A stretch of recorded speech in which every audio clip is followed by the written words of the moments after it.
எப்போவுமே நம்ம கோவிலுக்கு வரும்போது ஏற்கனவே நான் நிறைய டெம்பிள் விளாக்ல சொல்லியிருக்கேன். நம்ம கர்மாவை கழிக்கிறதுக்கு ஒரே வழி இந்த மாதிரி அன்னதானம் செய்யறதுன்னு.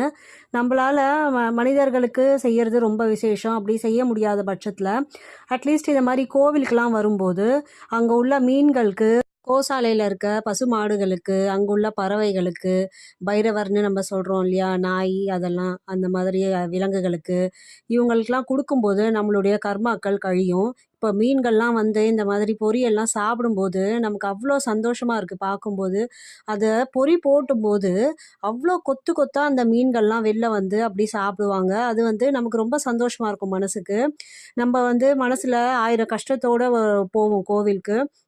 இந்த மாதிரி நம்ம மீன்களுக்கெல்லாம் உணவுலாம் கொடுத்துட்டு, அங்கே உள்ள விலங்குகளுக்கெல்லாம் கொடுத்துட்டு வரும்போது மனசு அவ்வளோ லேசாயிடும்.